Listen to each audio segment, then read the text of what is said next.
Obrigada por tudo, pela oração, pelos elogios, né? O Chico dizia que a gente não deveria levar elogio para casa, né? Para a gente manter sempre mais, né? Ela é muito bondosa. Não é elogio isso, como que eu diria? Foi minha aluna, né? Reconhecimento.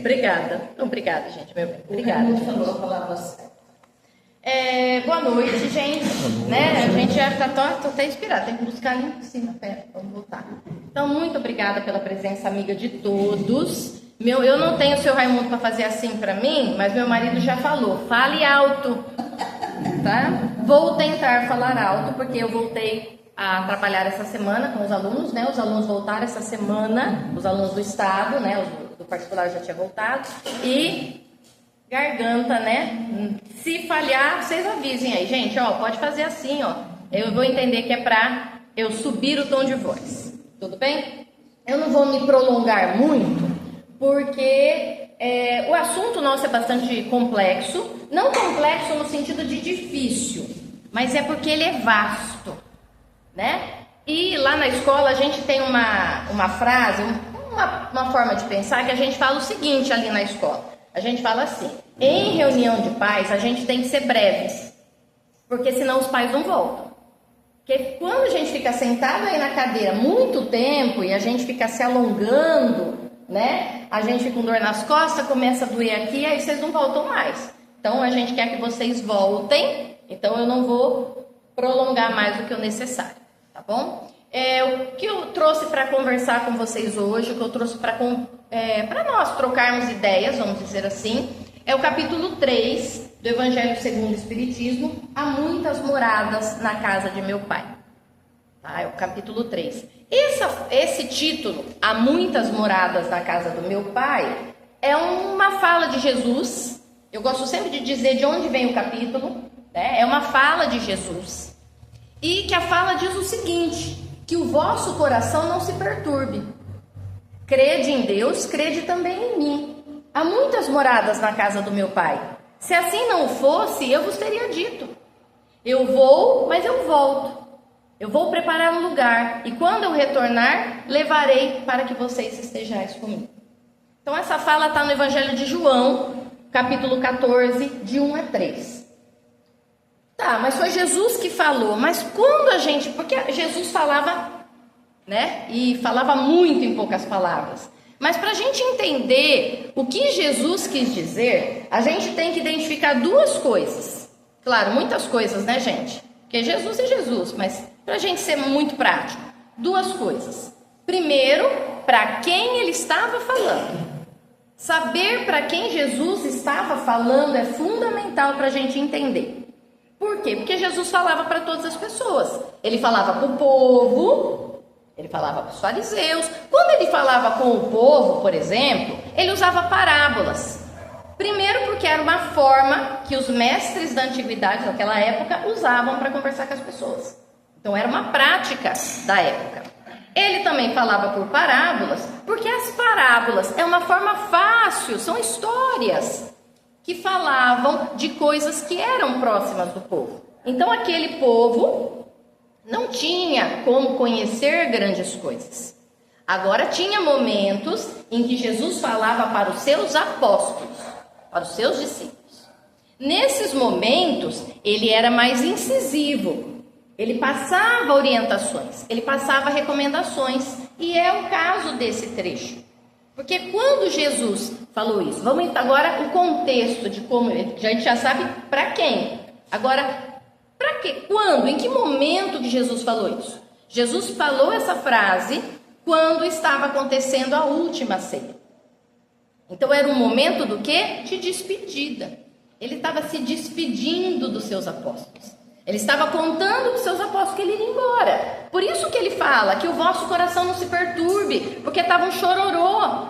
Ele falou que ele ia embora, que ele ia morrer, todo mundo começou a chorar, ficou triste. E ele falou, não. E ele vai falar. Então, ele falando para os apóstolos, a gente entende o seguinte, que ele vai aprofundar aquele conceito. Não é um conceito comum, porque os apóstolos não eram homens comuns. Não eram. Muita gente pode pensar assim, mas eles eram homens rudes. Quem não era rude naquela época? A própria concepção dos corpos era rude naquela época.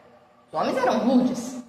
Mas eles abandonaram Jesus, eles negaram, que nem Pedro que negou Jesus, e na hora H eles fugiram. Eles não eram Jesus, eles eram humanos. Eles não eram espíritos puros. Eles têm as suas fraquezas, tiveram medo. Mas depois que o medo passou, o que eles fizeram? Fizeram a lição de casa, fizeram, né? Outras pessoas também dizem, mas eles eram pobres coitados. Não eram pobres coitados. Pedro tinha barco. Levi, ele sabia escrever naquela época, gente. Ou até mesmo, né, falar que, eles eram assim porque eles conviveram com Jesus. Jesus, a gente sabe que historicamente Jesus teve irmãos. Jesus não era filho único. Jesus teve irmãos. Algum irmão de Jesus é discípulo dele? Então a convivência com Jesus não fez ninguém. O que a gente entende? O que o Espiritismo traz para a gente? Que esses homens eram pessoas especiais. Eram homens que estavam lá cumprindo uma missão do lado do mestre. Eles podiam até por fora passar uma aparência de rudeza, mas eles eram pessoas especiais.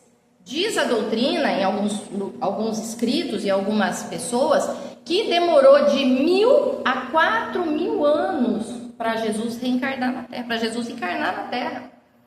A preparação para que Jesus encarnasse na Terra para trazer a Boa Nova, ela foi muito longa.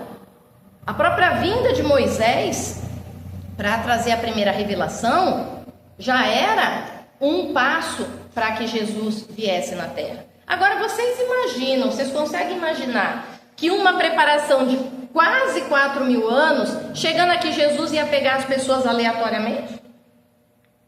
Você acha que qualquer pessoa que ele chegasse, larga a rede e me segue, ia seguir? Não. Então a gente tem que entender isso, que os apóstolos, fica à vontade, os apóstolos eram pessoas especiais, eram espíritos especiais no sentido de preparados para esse trabalho. Então eles estavam preparados para ouvir o que Jesus estava falando naquele momento. E ele passa várias recomendações, inclusive é nesse momento que ele fala do Consolador prometido também, nesse momento de despedida. E ele vai passar várias orientações. Aí quando a gente estuda esse capítulo, qual é a coisa que as pessoas mais falam? O que Jesus estava dizendo nesse momento? Jesus estava dizendo que existe vida em outro planeta. É isso mesmo. Era isso que Jesus estava dizendo. Uma das coisas que Jesus estava dizendo, porque Jesus nunca dizia uma coisa só, né? E se ele botasse em verdade, você pode contar umas 3. Ele já aumentava. Então, uma das coisas que Jesus estava dizendo, com certeza, era que existe vida fora da Terra. Existe vida fora do planeta. O próprio bom senso nos diz que existe vida fora da Terra. Vocês concordam? Vocês imaginam? Eu tinha até números ali, quando eu comecei a escrever a palestra, eu vi até números. Mas os números do universo são tão maravilhosos e grandiosos que eles se tornam até abstratos.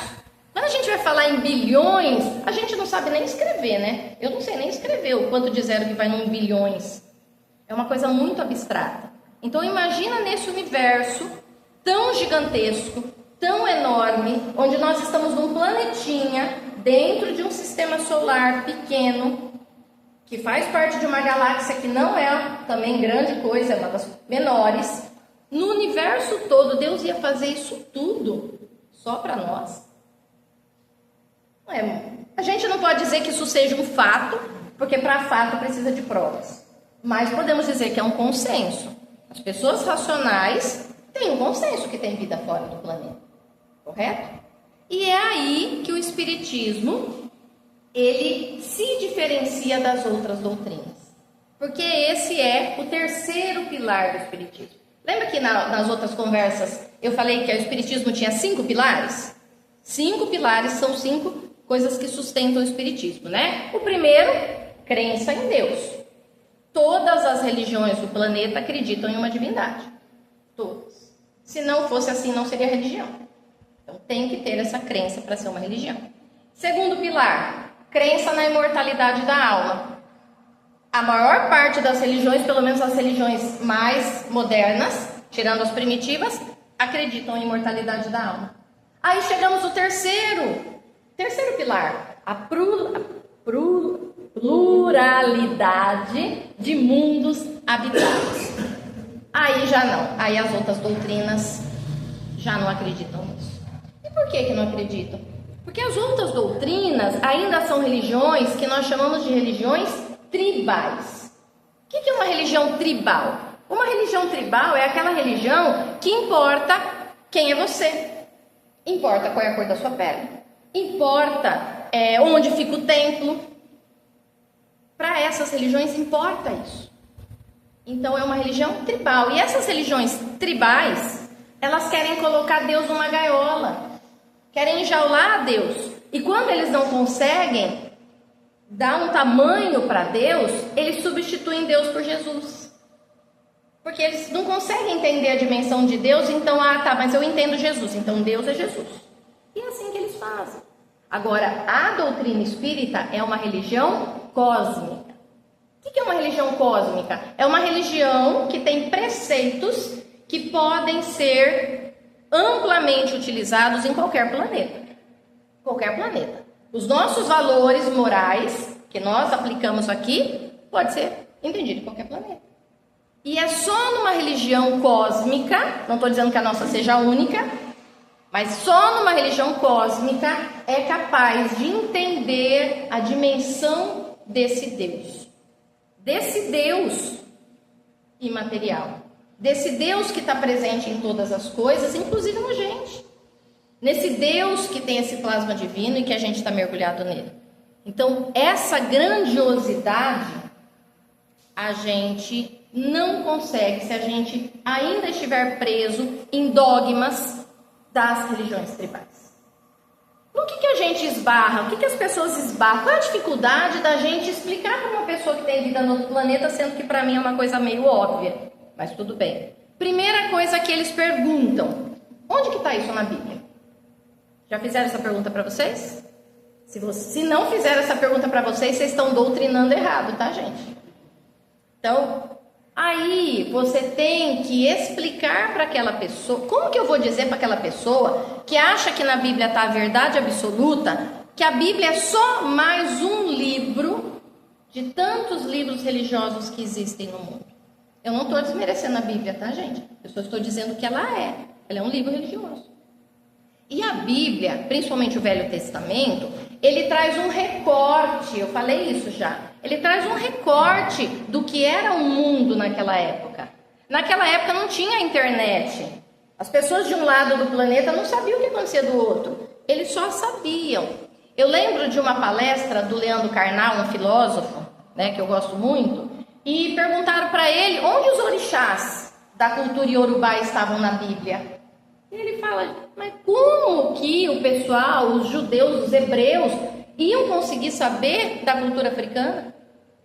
Aí ele complementa que eles sabiam muito sobre os mesopotâmios, os babilônios e os egípcios, porque foram o povo que escravizou eles.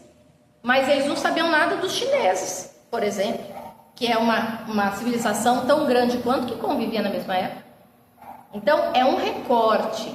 Então, tem muita coisa que não tem na Bíblia. Muita coisa, tá? A outra dificuldade das religiões entenderem isso é porque essas religiões, elas são anteriores às descobertas científicas, principalmente a teoria heliocentrista. Heliocentrista é a teoria que acredita que a Terra gira em torno do Sol. Quando Copérnico e Galileu Galilei trouxeram essas teorias, primeiro que eles foram perseguidos pela igreja, tá? Ponto.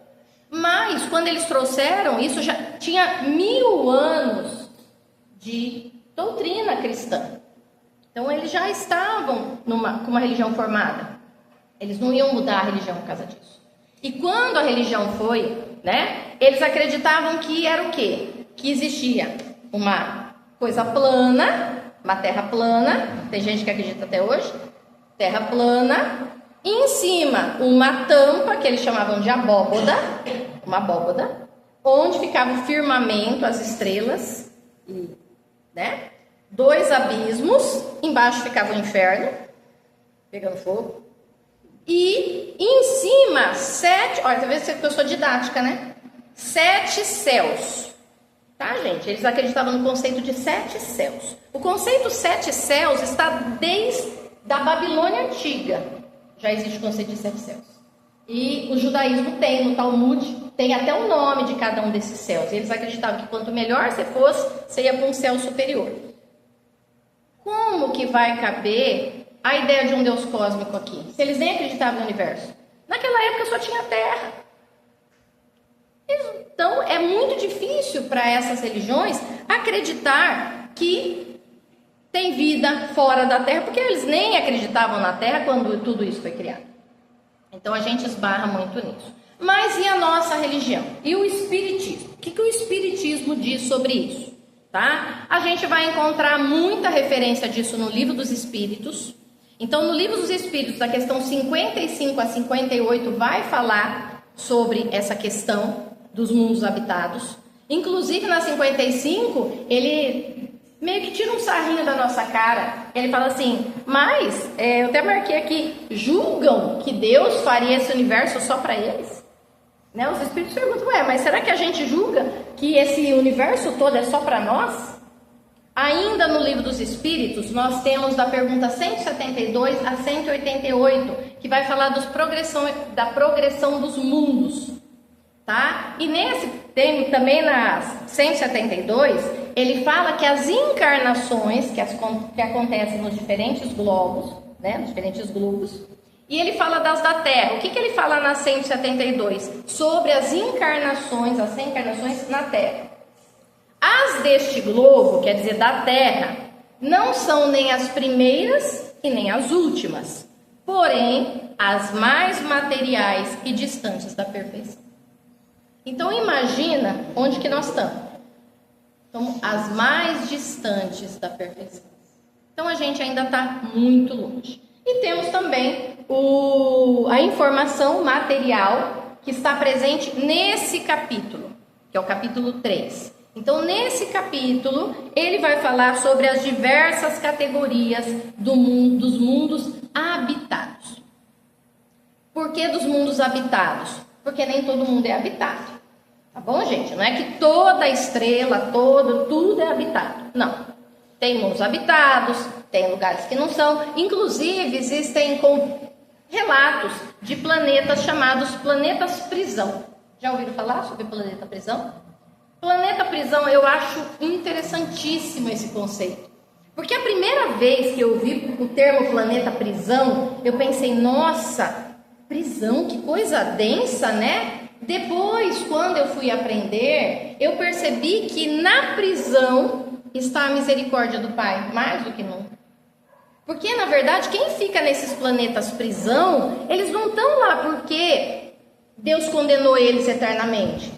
Eles estão nesse planeta prisão porque fizeram um mal tão grande no seu orbe que existem tantos espíritos mentalizando contra ele, que se ele não ficar isolado, ele não consegue nem sair do lugar. Então, a ideia dos planetas prisão é para isso, gente. Então, vamos supor, eu reencarnei na Terra, prejudiquei 2.000 pessoas.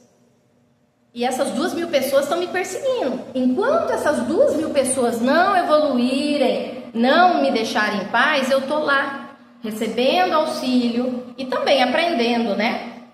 Aprendendo com os meus erros, sofrendo, porque ninguém gosta de ficar sozinho, ninguém gosta de estar apartado. Então, isso eu acho de uma grandeza tão grande, essa ideia dos planetas prisão. Então, tudo que tem no universo é útil. Deus não faz nada que seja inútil. Todos os mundos. E dentre esses, muitos, nós temos os mundos. E esses mundos são divididos em 2 tipos. Os mais avançados e os menos avançados. Isso dependendo do nosso ponto de vista. Tá? Então, tem planetas menos avançados que a gente, tem planetas mais avançados. Mas Kardec nos explica, nesse capítulo, né? Claro, com auxílio. Quando eu falo Kardec, eu estou falando de toda a equipe do Espírito Verdade, tá? Porque Kardec não fez nada sozinho. Mas vamos falar Kardec para facilitar. Kardec coloca que existem 5 categorias de mundos. Mundos primitivos, expiações e provas, mundos de regeneração ou regeneradores, mundos felizes e mundos celestes. Tá bom? Então, vamos lá. O que é cada mundo? Mundos primitivos. É onde se encontra, geralmente, as primeiras encarnações do espírito no mundo hominal. Lembra que nós já falamos que o espírito progride, ele sai da matéria, vai para o reino vegetal, sai do vegetal, vai para o animal, e do animal ele vai para o mundo hominal. Então, quando ele vai para o mundo hominal, ele ainda é um espírito embrutecido. Então, ele vai para um planeta primitivo. Tá? Por quê? Porque esse planeta primitivo, onde o instinto prevalece, onde o que prevalece é a força, o estado animalesco, está mais próximo do que aquele espírito é. Olha a sabedoria do Pai. Imagina um espírito animalizado convivendo entre a gente. A gente ia matar. Já começa daí, né? A gente gosta de matar as coisas. Então, esse mundo primitivo é para isso, tá? Segundo, que é o nosso planetinha, nossa categoria, expiações e provas, ou provas e expiações. O que acontece nesse planeta, nesse orbe? O mal predomina. E nós aqui estamos dando um duro danado para vencer a matéria e para curar as nossas imperfeições. Depois vem os planetas regeneradores. O planeta regenerador, ele é um elo, ele é uma transição entre o planeta de provas e expiações e os mundos felizes. Regeneradores, o bem prevalece. Apesar da matéria, a gente ainda está curando nossas imperfeições, a matéria ainda não é tão forte em cima da gente, então a gente consegue. Eu, quando falo em planeta de regeneração, eu já considero um paraíso. Eu já ficaria bastante feliz lá. E depois tem os mundos felizes. Os mundos felizes quase não tem matéria, então a gente não é sobrepujado pela matéria e os espíritos vivem porque o mal reina. O bem reina, tá? E depois tem os mundos celestes, onde é outra prateleira, né? Moram os espíritos celestes, os espíritos crísticos, né? Aqueles que são os co-criadores, assim como o Pai. Então é isso. Só que tem só um planeta de provas e expiações? Só tem a Terra? Não. Então são vários planetas de provas e expiações. São vários planetas regeneradores. São vários planetas. São vários. Tá? E a gente entende, Kardec também fala isso, que nós não temos a capacidade para crescer como espíritos, para evoluir como espíritos até chegar onde nós queremos chegar, que é a angelitude, em um único orbe, em um único planeta. Então a gente precisa trocar de planeta. A gente precisa trocar de planeta. Porque a gente um planeta só não oferece tudo. Só para a gente fazer uma analogia, obviamente que eu vou fazer a analogia da escola. Eu saio da escola, mas a escola não sai de mim. Tá, gente? Então, por exemplo, eu quero ser médico, quero ser advogado. Se eu for na escolinha de jardim da infância, eu consigo aprender a ser médico lá? Não. Eu tenho que estudar ali, aí eu vou para uma escolinha um pouco melhor, que é a gente chama de Fundi 1, que é o Fundamental 1. Aí eu aprendo mais um pouco. Mas vai chegar uma hora que eles não têm nada para me ensinar, eu quero ser médico. Então eu vou ter que ir para o Fundi 2, tá? 6º, 7º, 8º, vou lá estudando. Chega uma hora que eu tenho que ir para o ensino médio, eu vou para uma escola dos grandes, como ele fala. E depois eu tenho que ir para uma faculdade. Eu não consigo aprender tudo em uma escola só. Ah, mas por que eu não vou direto para a faculdade? Porque eu não vou entender nada. Então eu preciso começar de baixo. É assim que o Pai faz com a gente. O Pai permite que nós possamos migrar aí. Então a gente não aprende, né, em um único mundo. Ah, mas nós temos informações de como é a vida nos outros mundos? Temos. Nós temos na revista Espírita de 1958 que um espírito vai falar sobre a vida em Júpiter. Olha, eu trouxe em homenagem a Neuzinha. Vida em Júpiter. Sabe como que é a vida em Júpiter, gente? A gente pode viver até 500 anos. As cidades são aéreas, né? Tem música clássica tocando nas ruas, né? Tudo, a vida. Aí, alguém quer ir para Júpiter? Querem ir para Júpiter? O Bernard de Salici, o espírito que fala sobre isso, ele dá uma dica muito clara. Sabe como que a gente consegue ir para Júpiter? Ser bom. Perguntado para ele, para Bernard de Salici, como que eu faço para ir para Júpiter? Você seja bom. Bom, tem que ser bom. Tá lá. Vamos lá. Tá? Então, nós temos outras informações. Eu li um livro, por exemplo, eu e meu marido, tentamos ler, não acabamos ainda, né, amor? Que chama A Vida no Planeta Marte, do Ramatiz. Né? O Gil já leu, né, Gil? Adora Ramatiz. Então, nesse livro, ele conta como é a vida no planeta Marte. E aí a gente fica vendo, nossa, Marte é aqui do lado. Pô, mas mandaram uma sonda lá e não viram, acharam nada. Aqui, quando a Celinha começou o nosso estudo, ela não falou que aqui tá cheio de espírito desencarnado? Alguém tá vendo? Porque a matéria é quinta essenciada, ela é sutil. É que nem Marte, pode mandar a sonda que quiser. Nunca a câmera de uma sonda vai ver a matéria do que é feita lá. Porque é uma matéria sutil. Assim como a gente não vê o espírito desencarnado, e o pessoal gosta disso, né? Ninguém quer ver. Lá a gente também não vê.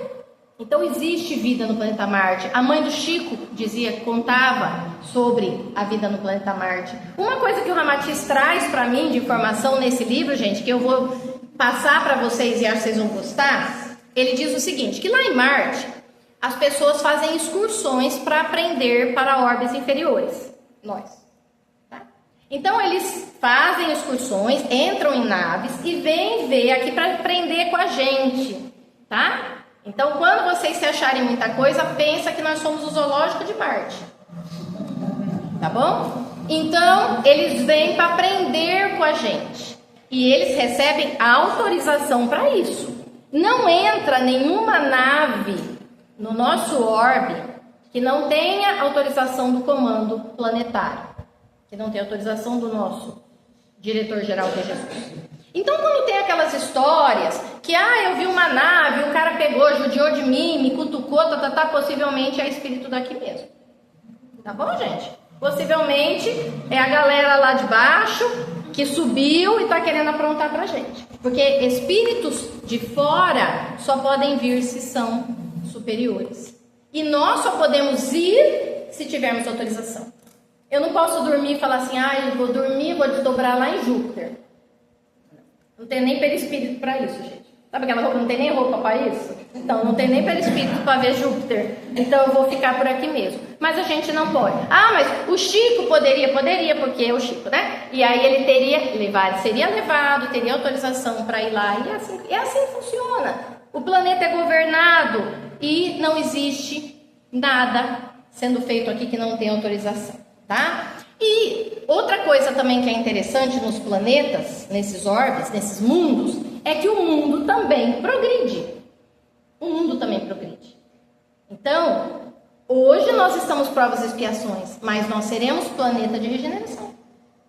Seremos planeta de regeneração. Um dia nós somos primitivos. Lá na época dos homens da caverna, quando a gente está estudando lá arte rupestre, o planeta é primitivo. O planeta evoluiu e vai evoluir de novo. E quem não consegue evoluir com o planeta?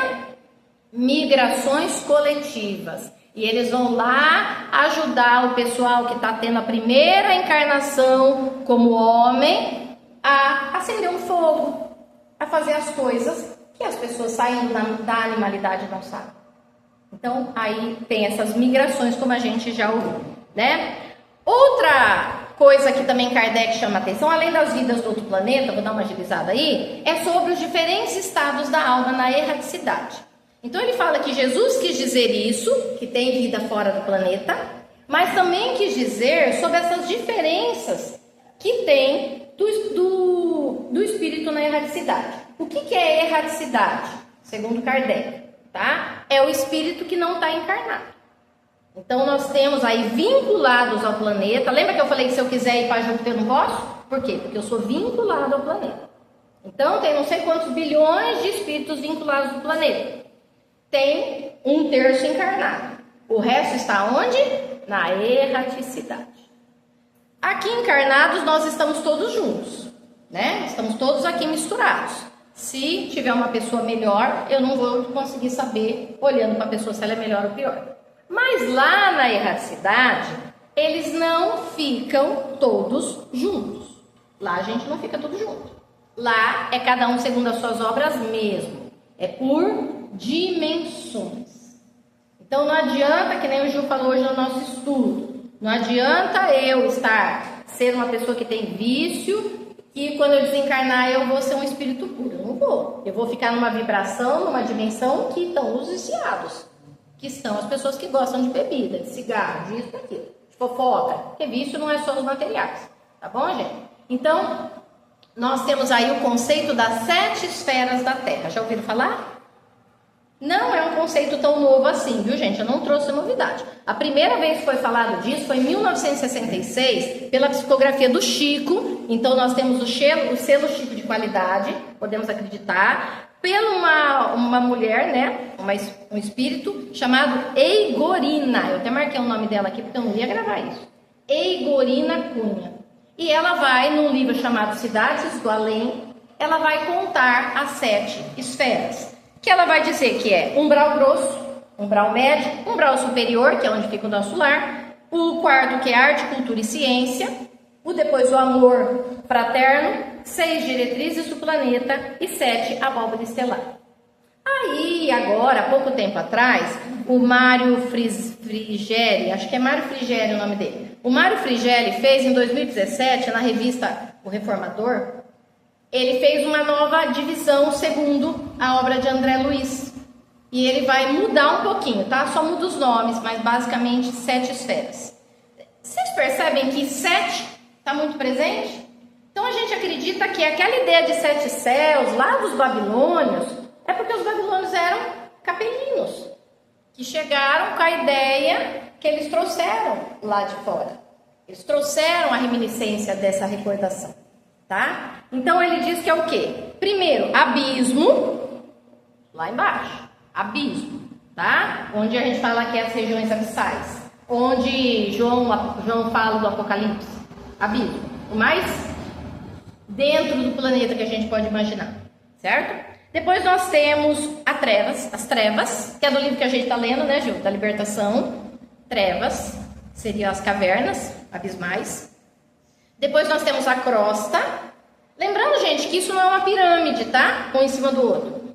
São dimensões, então elas se interconectam, como se fossem umas cascas de cebola. Ok? Depois nós temos umbral, que é chamado de umbral, que antigamente tinha 3 umbral, agora tem esse só. Depois tem, aí tudo igual, arte, cultura e ciência, amor fraterno e diretrizes do planeta. Então, segundo essas diferenças, cada um de nós vai para uma camada dessas, vai para uma dimensão dessas segundo as suas obras. Né? Se você for um espírito que procura melhorar, que está assim, né? Está tentando, você vai para o umbral. Olha, todo mundo tem medo de ir para o umbral? Gente, o nosso lar fica no umbral. Agora eu estou querendo ir para o umbral. Então, você pode ir para o nosso lar, você pode ir até mais para cima, tá? Então, a gente fala para cima por causa da ideia, tá bom? Então, nós temos isso. E também, nós temos as diferenças de estado do espírito encarnado. Eu falei do pessoal da erraticidade, né? Agora, o pessoal que está encarnado. Porque nós, encarnados, também podemos estar com dias felizes e dias não tão felizes assim. Hoje eu estou feliz porque estou acontecendo uma coisa boa para mim, hoje eu estou triste. São estados diferentes da alma, e esses estados diferentes da alma podem fazer com que eu viva no céu ou no inferno. Ah, mas a gente não pode ficar triste? Pode. A gente pode ficar triste, mas a gente tem que ficar triste o menos possível. Porque nós não podemos alimentar coisas tristes. Nós acreditamos em Deus, nós acreditamos no Pai. Nós temos um Deus maior do que esse universo, e o universo não é pequeno, que nos ama com amor do tamanho do universo. Para que eu vou ser pessimista? Para que eu vou reclamar se tudo está certo? Se eu tenho 1000 e quantas vidas para melhorar, e quantas vidas eu precisar, Deus vai me dar. Porque é assim que Ele age. E se esse mundo não está bom para você, Ele vai te mandar para outro. Porque é assim que Ele faz. Ele não desiste da gente. Então por que eu vou ser triste? Para que eu vou ficar deprimido? Ah, mas eu não sou perfeita, eu não sou. E eu fico triste também. Só que aí eu penso, eu preciso ficar triste o menos possível. Eu preciso ficar negativa o menos possível. Tá? É isso que a gente tem que entender. Então essa reflexão que eu trouxe hoje para vocês, sobre o capítulo 3, ela nos ensina algumas coisas sobre a grandeza do Pai, tá? Nos traz a ideia de que a nossa evolução é nossa responsabilidade, não é dos outros, tá? Não posso botar a culpa em ninguém. Eu não tenho que esperar a regeneração chegar para eu me regenerar. Até porque quando o planeta se transformar de regeneração e eu não estiver regenerado, eu vou embora. Vou ser despejado do planeta, tá? Que amor não é apego. Tem muita gente que não gosta de pensar, mas eu vou para outro mundo, mas minha mãe vai ficar. Amor não é apego, gente. A gente é do mundo, é dos planetas, é de Deus, todo mundo é irmão. Então a gente tem que perder esse... Enquanto a gente for apegado, a gente não evolui, tá? Desenvolver o senso de eternidade, que o Chico sempre fala, de nos ver como espíritos eternos, tá? Que vivemos muitas vidas e viveremos outras. E banir de nós tudo que nos afasta de Deus, tá? Então eu vou ler aqui rapidinho, do Emmanuel, do Pão Nosso, que eu adorei. Essa é do livro que a gente faz o estudo da Nelly. Eu achei que caiu tão bem no que eu ia falar aqui da palestra, então eu vou ler para vocês. O olho humano não verá além do limite da sua capacidade de suportação. A criatura conviverá com os seres de que necessita no trabalho de elevação e receberá ambiente adequado aos seus imperativos de aperfeiçoamento e progresso. Mas que ninguém resuma a expressão vital da esfera em que respira no que os dedos mortais podem tocar. Então a gente não pode achar que a gente só tem isso aqui, tá? Cumpre os deveres que te cabem e receberás os direitos que te esperam.